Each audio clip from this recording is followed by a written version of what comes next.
حدیث پاک کی حجیت پہ ایک مثال مزید سمجھنا. اس وقت آپ اور ہم جس مسجد میں بیٹھے ہیں، میرے بائیں اور آپ کے دائیں طرف قبلہ ہے. بیت اللہ کی طرف ہم منہ کرتے ہیں، یہ قبلہ ہے.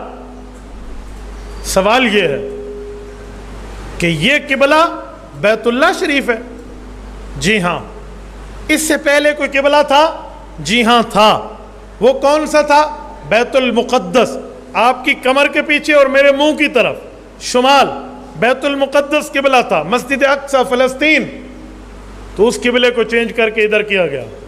چینج والی آیت قرآن میں موجود ہے، فولی وجہ کا شطر المسجد الحرام، دوسرے پارے کا پہلا صفحہ، سورت نمبر 2 سورۃ البقرہ. لیکن جو پہلا قبلہ تھا اس کے بارے میں کیا ہے؟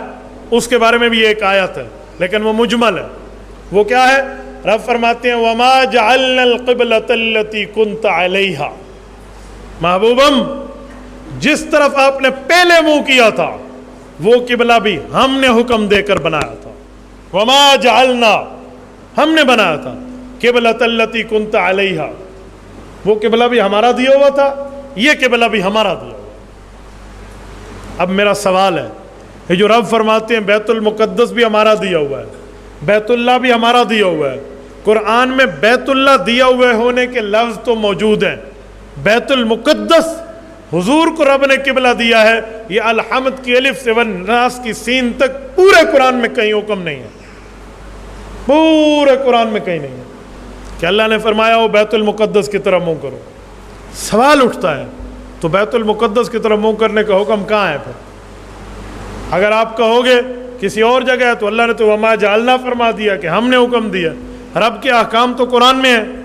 تو اب اس کے دو جواب ہیں، ایک جواب ہے کافرانہ، ایک جواب ہے مسلمانہ. کافرانہ جواب یہ ہے کہ قرآن صحابہ نے بدل دیا تھا لہٰذا ہم قرآن کو نہیں مانتے.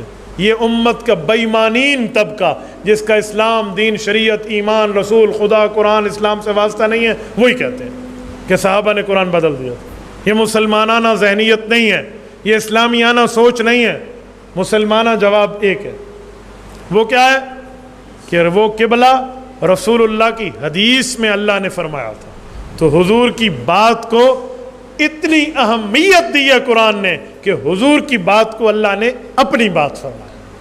یہ ایک ہی جواب. اور کوئی آپ سے پوچھے اس جواب کی دلیل کیا ہے کہ حضور پاک کی حدیث کو اللہ نے فرمایا، ہم نے حکم دیا، کیوں؟ حدیث آسمانوں سے آتی ہے. تو آپ کہنا جی ہاں حدیث آسمان سے نازل ہوتی ہے. میں ایک بار پھر کہہ رہا ہوں، حدیث آسمان سے نازل ہوتی ہے. وہ پوچھیں دلیل، آپ کہنا سورت نمبر 3 سورت النساء آیت نمبر 113 اس کی دلیل ہے. رب کریم فرماتے ہیں وَأَنزَلَ اللَّهُ عَلَيْكَ الْكِتَابَ وَالْحِكْمَةَ وَعَلَّمَكَ مَا لَمْ تَكُنْ تَعْلَمْ وَكَانَ فَضْلُ اللَّهِ عَلَيْكَ عَظِيمًا. محبوبم، ہم نے آپ پر قرآن بھی اتارا، والحکمہ، حدیث پاک بھی اتاری. تو اللہ نے قرآن بھی نازل کیا، حدیث بھی نازل کی. فرق یہ ہے قرآن میں لفظ بھی اللہ کے ہیں، مطلب بھی اللہ کا ہے. حدیث میں مطلب تو اللہ کا ہے، لفظ میرے رسول اللہ کے ہیں. بس یہ ایک ہی فرق ہے. باقی حدیث بھی اوپر سے آئی ہے، قرآن بھی اوپر سے.